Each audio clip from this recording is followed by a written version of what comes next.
ఈరోజు నేను ఉగాది స్పెషల్ భక్షాలు చేసి చూపెడుతున్నాను నా స్టైల్లో. దానికోసమని 1/2 kg శనగపప్పు అండి నైట్ అంతా నానబెట్టి పెట్టాను. దీనివల్ల తొందరగా కుక్ అయిపోతాయి. సో ఇప్పుడు దీన్ని ఉడకబెట్టుకుందాము.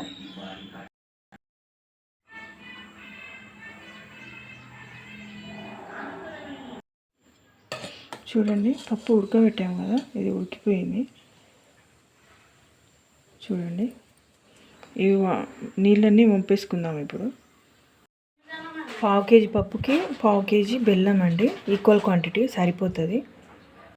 దీన్ని ఇప్పుడు తురిమేసుకుందాము. తురుముకోండి ఇలాగా చిన్న చిన్నగా. బెల్లం తురుమండి ఇలా తురుముకొని పెట్టుకోవాలి. ఉడికిన పప్పు ఉంది కదండి, దీంట్లోనే బెల్లం తురుక్కున్న బెల్లం ఉంది కదా, ఇది కలిపేసుకోవాలి. ఇది కరిగే కొద్దీ ఆ లిక్విడ్తోని బెల్లం పాకము అలాగే పప్పు రెండు కలిసిపోతాయి అన్నమాట. ఎక్కువ శ్రమ ఉండదు. ఇలా కలుపుకోవాలి. కలుపుకొని మూత పెట్టేసి పక్కకు పెట్టి స్టవ్ ఆన్ చేసి పెట్టేసేయండి. ఉడికిపోతుంది అది లోపల. బెల్లం పప్పు రెండు కలిసిపోతాయి. భక్షాల కోసం అండి నేను ఆశీర్వాద్ గోధుమ పిండి తీసుకుంటున్నాను. కొంతమంది మైదా పిండి అలాగే పూరి పిండి అలాంటివి యూజ్ చేస్తారు. నేను అవి వాడను, నేను వీటితోనే చేస్తాను. వీటితో కూడా చాలా టేస్టీగా వస్తుంది. ఈ పిండిలో జస్ట్ చిటికెడు సాల్ట్ వేసుకోవాలండి.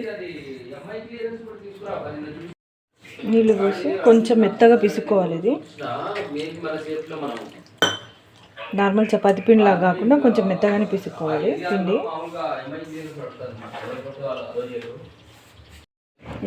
పిండిలోనే కొంచెం ఆయిల్ కూడా వేయండి. ఆయిల్ కూడా వేసి మెత్తగా పిసుక్కోండి.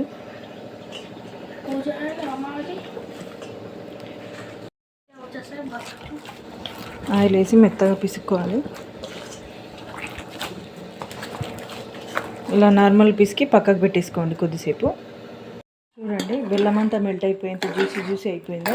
ఇంకాసేపు ఉడికిస్తే ఈ గ్రేవీ అంతా డ్రై అయిపోతుందండి, గట్టిగా పడిపోతుంది. చల్లగా కొద్దీ ఈ ముద్ద మొత్తం గట్టి పడిపోతుంది అనమాట. పప్పు గుత్తితో ఇట్లా స్మాష్ చేసుకోవాలండి. మెత్తబడిపోతుంది, పప్పు అంతా చిరిగిపోతుంది, మంచిగా ఉంటుంది అన్నమాట.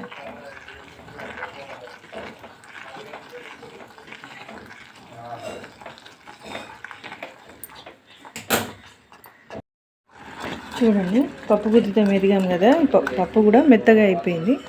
చూపిస్తాను చూడండి. చూడండి, మెత్తగా అయిపోయింది పప్పు. దీన్ని స్టవ్ ఆపేద్దాం. ఇప్పుడు కొంచెం చల్లారనిద్దాం. మెత్తగా అయిపోయింది కదండి. లాస్ట్లో ఏం చేయాలంటే ఘీ యాడ్ చేసుకోవాలి. ఇందులో ఘీ యాడ్ చేసుకొని కలుపుకోవాలి. ఫ్లేవర్ చాలా బాగుంటుంది. పిండి ముద్దను తీసుకోండి.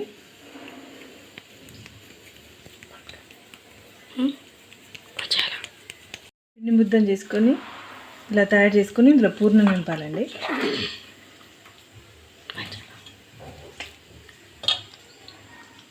ఇలాగా అందరికి తెలిసే ఉంటుంది.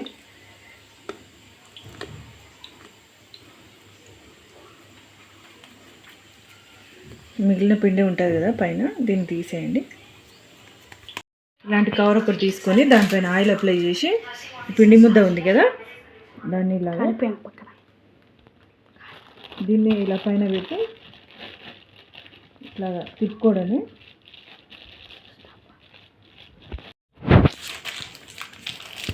ఇలా తిప్పేసుకొని అయిపోయింది.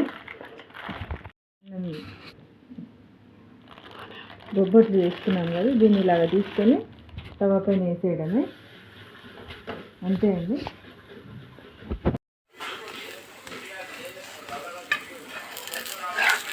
కొంచెం థిక్గా ఉన్నా కానీ చాలా టేస్టీగా ఉంటాయండి ఇలా చేసినప్పుడు. హెల్దీయే కదా, మనం మైదా పిండి కూడా యూజ్ చేయలేదు, గోధుమ పిండే కదా.